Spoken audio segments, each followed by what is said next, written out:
नमस्कार बच्चों, एक बार फिर आप सभी का हार्दिक स्वागत है। आज की वीडियो में हम पंजाब स्कूल शिक्षा बोर्ड की छठी कक्षा हिंदी विषय दूसरी भाषा के पाठ नंबर 2 सबसे बड़ा धन पाठ नंबर 2 के प्रश्न उत्तर और व्याकरण भाग हल करेंगे। तो शुरू करते हैं वीडियो। सबसे पहले बच्चों एक दो पंक्तियों में उत्तर दो, इन प्रश्नों को हम हल करते हैं। पहला प्रश्न है हमारा, कपिल मुनि के आश्रम का क्या नाम था? उत्तर है, कपिल मुनि के आश्रम का नाम मुक्तसर आश्रम था। राहुल कैसा आदमी था? उत्तर है, राहुल गरीब आदमी था। प्रश्न है, मुनि ने राहुल से सबसे पहले क्या मांगा? उत्तर है, मुनि ने राहुल से सबसे पहले दोनों आंखें मांगी। यह हमारे तीसरा प्रश्न है। चौथा प्रश्न है, कपिल मुनि ने राहुल से 10 लाख रुपए के बदले क्या मांगा? उत्तर, कपिल मुनि ने राहुल से 10 लाख रुपए के बदले मुख मांगा, उनका मुंह मांगा था। तो यह हमारे एक दो पंक्तियों में उत्तर देने वाले प्रश्न हैं। उसके बाद में है जो प्रश्न हमारे, उनका उत्तर हमने 3 या 4 पंक्तियों में लिखना है।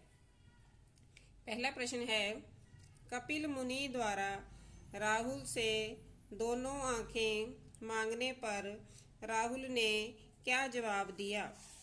तो इसका जवाब है, कपिल मुनि ने राहुल से दोनों आंखें मांगने पर राहुल ने जवाब दिया कि अगर मैं आपको अपनी आंखें दे दूंगा तो मैं देखूंगा कैसे। अगला प्रश्न है, मुनि द्वारा दोनों हाथ मांगने पर राहुल सोच में क्यों पड़ गया?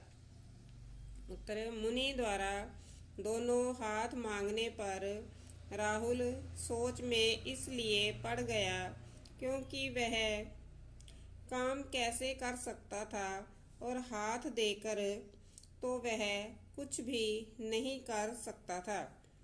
अगला प्रश्न है, जब मुनि ने राहुल से उसके दोनों पैर मांगे तो राहुल क्यों घबरा गया?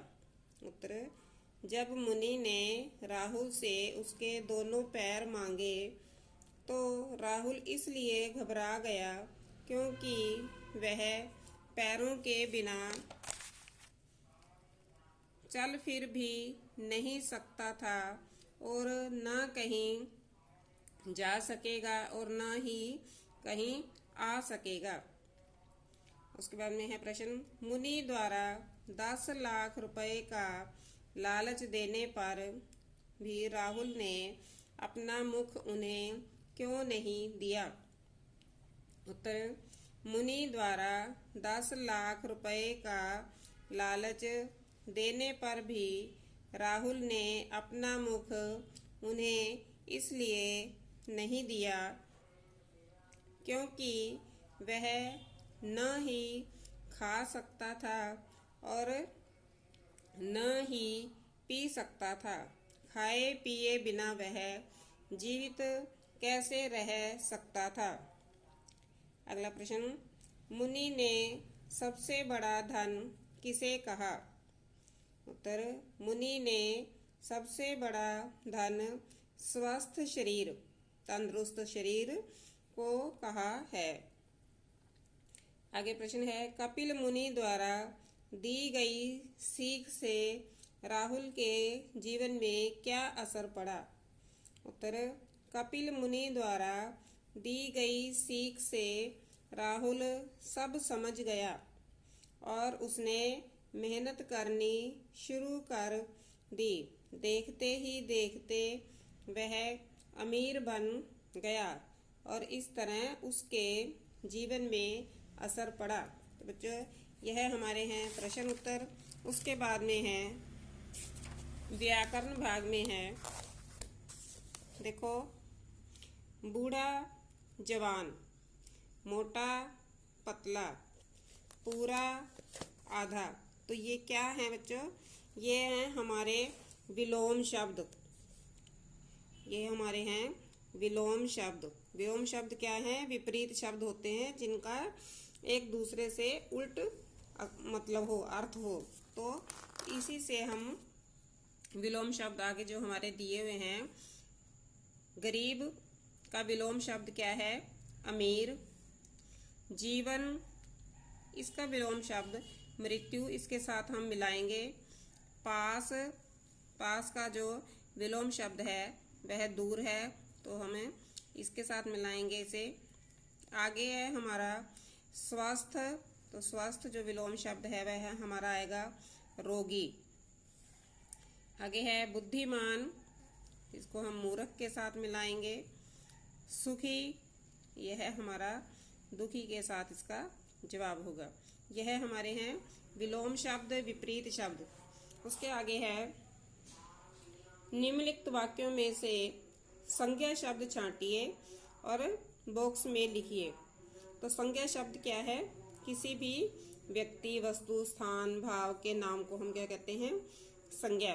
तो यहाँ पर हम हमारा वाक्य है राहुल एक गरीब आदमी था।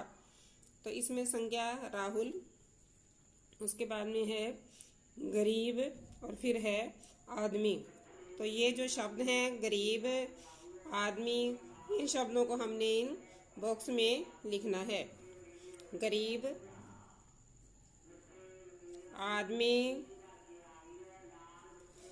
उसके बाद में है कपिल मुनि ने फिर पूछा, कोई मकान, कोई खेत, कुछ तो होगा। तो इस वाक्य में हमारे संज्ञा शब्द हैं कपिल मुनि, मकान, खेत। तीसरा वाक्य है कपिल मुनि ने उससे आंखें, हाथ, पैर, मुख तथा जीभ मांगी। तो इसमें कपिल मुनि, आंखें, हाथ, पैर, मुख, जीभ, ये शब्द जो हैं हमारे संज्ञा शब्द हैं। उसे बहुत दुख हुआ, इसका दुख शब्द जो है वह हमारी भाववाचक संज्ञा है। राहुल ने परिश्रम करना शुरू कर दिया। तो इसका राहुल शब्द हमारा संज्ञा है, व्यक्तिवाचक, और परिश्रम शब्द जो है वह संज्ञा है। तो बच्चों यह आपका पाठ नंबर 2 के प्रश्न उत्तर और व्याकरण भाग है। इसे आप ध्यान से अपनी कॉपी पर लिखिए। इन बॉक्स में हमने जिन शब्दों पर निशानी लगाई है यह लिखने हैं और इसे आप पूरा कर लीजिए अच्छे से। तब तक बच्चों खुश रहो। धन्यवाद।